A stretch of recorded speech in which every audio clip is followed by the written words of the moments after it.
हमारे राज्य के मुख्यमंत्री श्री पेमा खांडू जी,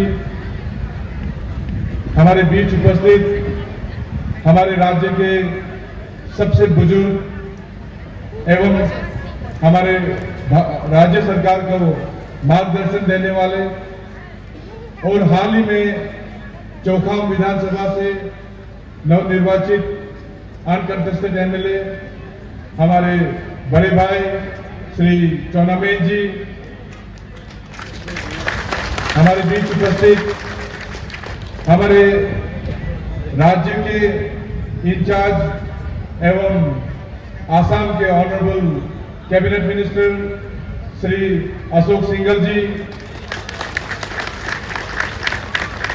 हमारे बीच बहुत दूर से आए हमारे ही एक पहाड़ी इलाके में रहने वाले और हाल ही में पार्लियामेंट में 370 का जो आर्टिकल के ऊपर डिबेट हुआ उसके कारण पूरे भारतवर्ष में महसूर होने वाले ऐसे हमारे एक्स एमपी श्री जामयांग सेरिंग नामग्याल जी,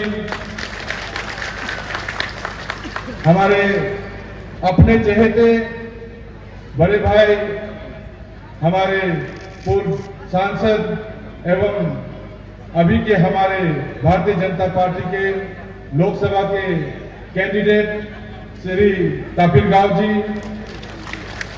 हमारे दोस्त एवं हाल ही में रोइंग से अनकंटेस्ट हुए ऐसे हमारे एमएलए डेजिग्नेट श्री मुचु मिठी जी,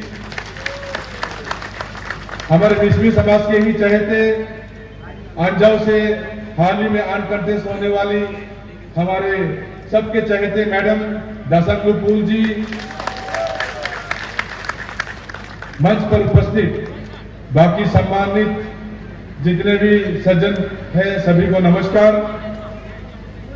दूर दराज से आए हुए हमारे मेरे गांव के बड़े बुजुर्ग, हमारे मिश्मी समाज के सीनियर नेतागण, भारतीय जनता पार्टी के पदाधिकारीगण, हमारे बीच उपस्थित माताएं बहनें, भाइयों बहनों और मेरे मीडिया के दोस्तों,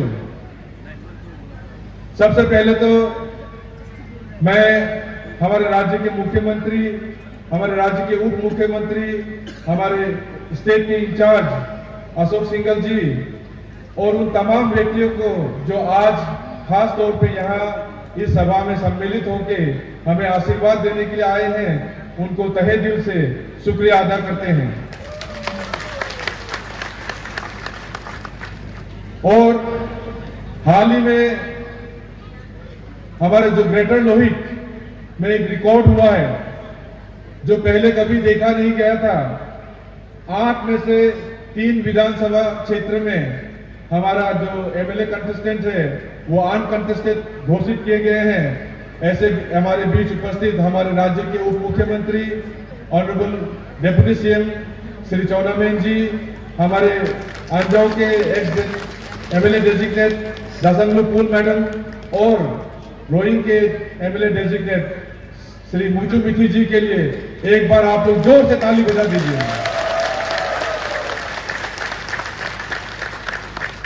हम सभी को मालूम है कि आप इस बार भारतीय जनता पार्टी का लहर चल रहा है, इस बार नरेंद्र मोदी जी का लहर चल रहा है, इस बार फिर हमारे राज्य में पेमा खांडू और चौनामेन जी का लहर चल रहा है।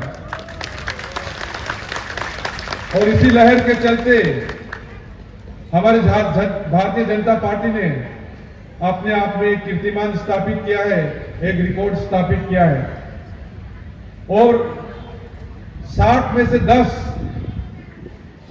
10 एमएलए इलेक्शन अनाउंस होने से, इलेक्शन के रिजल्ट घोषित होने से पहले ही यहां से अनकंटेस्ट डिक्लेयर कर दिए गए हैं। तो मैं उन सभी 10 अनकंटेस्टेड एमएलए को हमारे तेजू सुल्परा के वासियों की ओर से हार्दिक शुभकामनाएं देता हूं, उनको अभिनंदन करता हूं। मेरे प्यारे तेजू सुल्परा के वासियों, हम सब जानते हैं कि पिछले 5 साल हमने बहुत दुख तकलीफ में गुजारे हैं।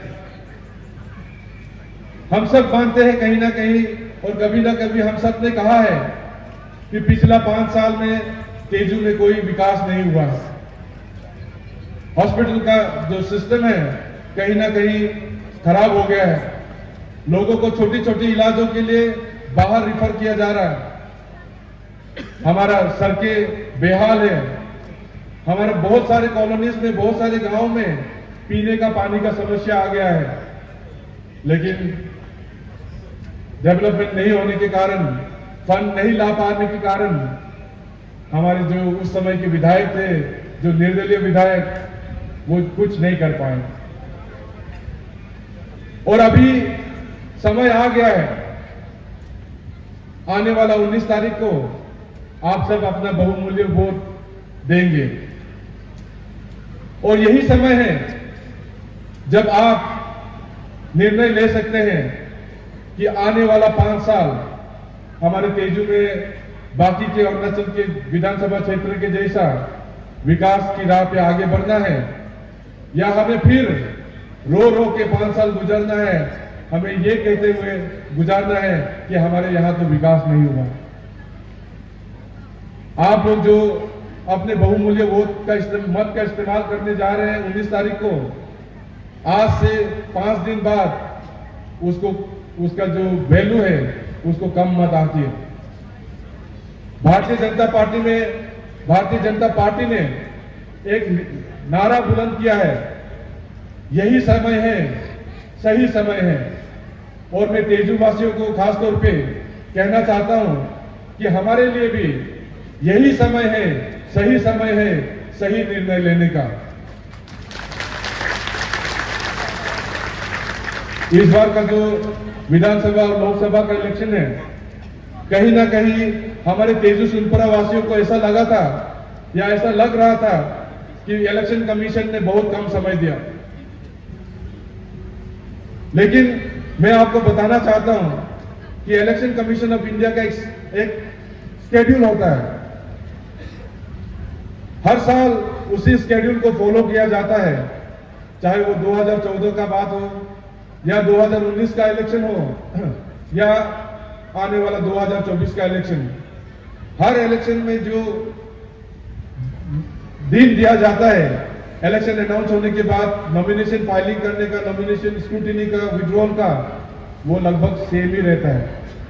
लेकिन तेजू वासियों को इस बार समय कम इसलिए लगा क्योंकि इलेक्शन 16 मार्च को अनाउंस हो चुका था, लेकिन तेजू सुनपुरा वासियों को उसके ऊपर बिल्कुल ध्यान नहीं गया। लोग इस बात का इंतजार कर रहे थे कि भारतीय जनता पार्टी का तेजू विधानसभा क्षेत्र का टिकट किसको मिलेगा, और इसी इंतजार में कब 16 से 22 तारीख आ गया, लोगों को पता ही नहीं चला। और टिकट की जब हम बात करते हैं तो आप सबको मालूम है कि पहली बार तेजू में टिकट का बदलाव कराया जाना पड़ा। 13 तारीख को किसी के नाम से टिकट अनाउंस हुआ था, फिर 22 तारीख को टिकट में बदलाव लाया गया और मेरा नाम का घोषणा किया गया।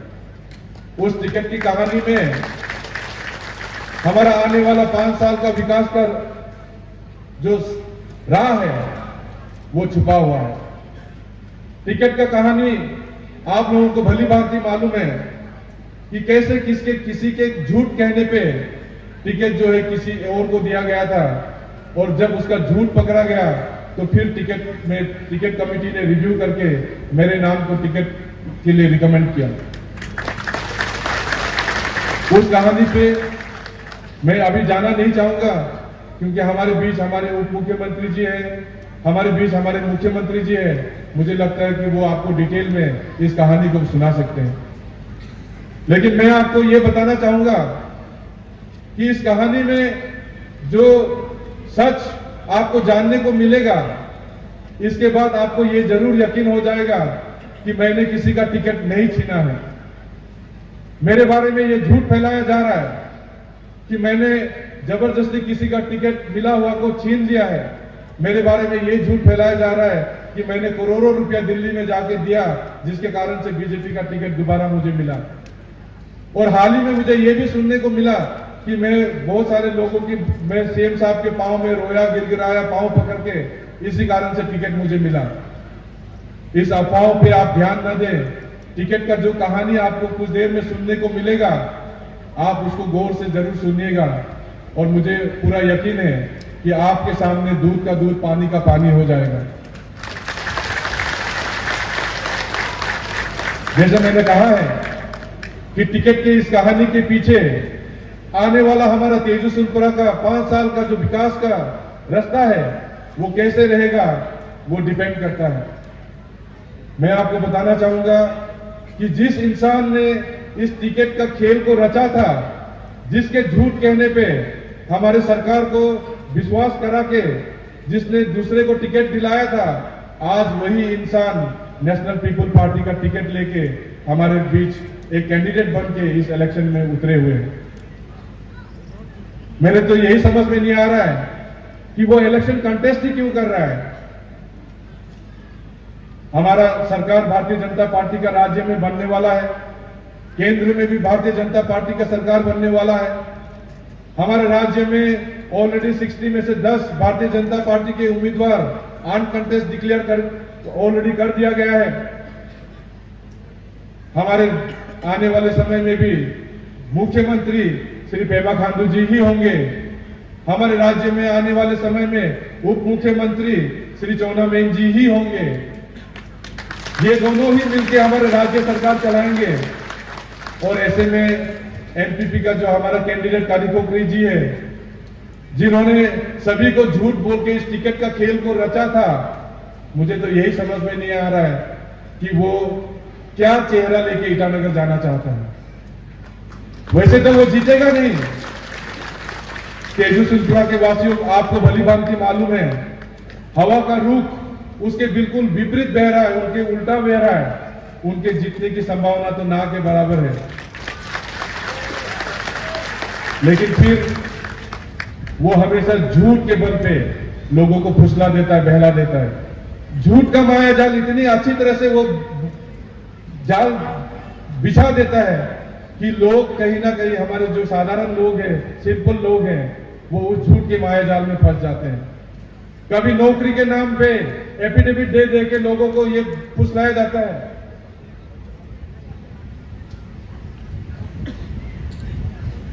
कि आपके बेटा को, बेटी को मैं नौकरी दूंगा। एफिडेविट का ड्रामा किया जाता है। हर घर में मुझे लगता है कि उनका एफिडेविट द्वारा लिखा गया एफिडेविट बक्से में बंद पड़ा हुआ है, और हर परिवार को यही कहा जाता है कि आपका बेटा या बेटी को 1 नंबर पे मैंने रखा है। जिनके भी घर में ऐसे एफिडेविट बंद पड़े हैं, मैं आपको बता देना चाहता हूं कि उनका जितना भी लोगों को उन्होंने एफिडेविट दिया है, सभी को 1 नंबर पे रखा है। और दुख की बात यह है कि किसी का भी 1 नंबर अभी तक पहला नंबर आया नहीं। तो ऐसा झूठ का मायाजाल फैलाने वाला वो व्यक्ति अगर गलती से फिर जीत भी जाता है, तो वो क्या चेहरा लेके ईटानगर जाएगा। और अगर बेशर्म होकर ईटानगर चला भी गया तो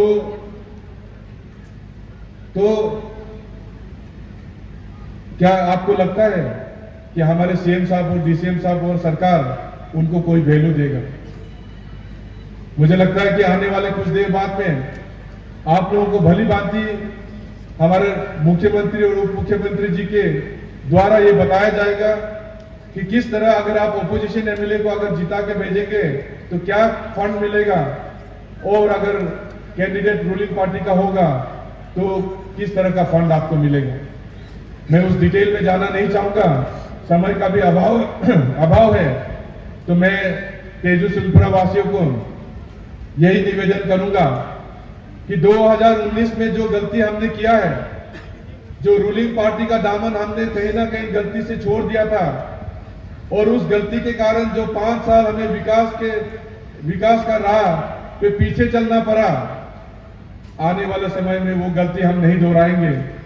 हमारे यहां से हमारे लोकसभा के कैंडिडेट हमारे बड़े भाई तापिर गांव जी को, और असेंबली का कैंडिडेट मैं यानी डॉक्टर महेश चाय को आप लोगों का बहुमूल्य प्यार, आप लोगों का आशीर्वाद और आप लोगों का बहुमूल्य मत जरूर मिलेगा, इस बात की मैं कामना करता हूं और आप लोगों से रिक्वेस्ट करता हूं। मैं जानता हूं कि इस बार तेजूवासी ने अपना मन बना लिया है, ऑलरेडी सेट है कि आने वाला 2 जून को जब रिजल्ट निकलेगा तो यहां से भारतीय जनता पार्टी का हमारा एमपी का कैंडिडेट और भारतीय जनता पार्टी का हमारा असेंबली का कैंडिडेट ही लोगों का प्यार पाएगा और यहां से भारी मत से, बहुमत से जीतेगा। तो ऐसे में मैं आप लोगों से यही अनुरोध करना चाहूंगा कि झूठ के मायाजाल में आप ना फंसे, रूलिंग पार्टी का दामन आप ना छोड़े। रूलिंग पार्टी के साथ चलेंगे तो आपको फ्री चावल मिलेगा। नरेंद्र मोदी जैसा नेता हमारे देश का प्रधानमंत्री बने, पेमा खांडू जैसा नेता हमारे राज्य के मुख्यमंत्री बने और हमारे एक बुजुर्ग सीनियर हमारे चौनामेन जी जैसा नेता हमारे राज्य के उप मुख्यमंत्री बन के हमारे राज्य को मार्गदर्शन दें, इसके लिए हमें भारतीय जनता पार्टी का दामन थामे रखना है। मैं बहुत ज्यादा समय नहीं लूंगा क्योंकि हम आपस में तो हम बात करते ही रहते हैं, वैसे कहने के लिए तो बहुत कुछ था, लेकिन जैसे मैंने आप लोगों को शुरुआत में कहा है कि समय का अभाव है। हमारे बीच उप मुख्यमंत्री जी, मुख्यमंत्री जी, हमारे राज्य के इंचार्ज अशोक सिंघल जी और कुछ देर में हमारे बीच नामग्याल जी और कुछ देर में हमारे बीच हमारे नॉर्थ ईस्ट के एक टॉलेस्ट नेता और हमारे आसाम के मुख्यमंत्री दांगोड़िया हेमंत बिस्वा शर्मा जी भी आएंगे, आप लोगों से रूबरू होंगे, आप लोगों से वार्तालाप करेंगे। तो ऐसे में मैं क्योंकि यहीं का हूं तो आप लोगों से दोबारा मिलना मेरा होता रहेगा और इस बात के साथ मैं आप लोगों से विदा लेना चाहूंगा और यह बात समाप्त करना चाहूंगा कि आने वाला समय तेजू में भारतीय जनता पार्टी का ही परचम लहराएगा। बहुत बहुत धन्यवाद। जय हिंद। धन्यवाद सर आपका, बहुत धन्यवाद।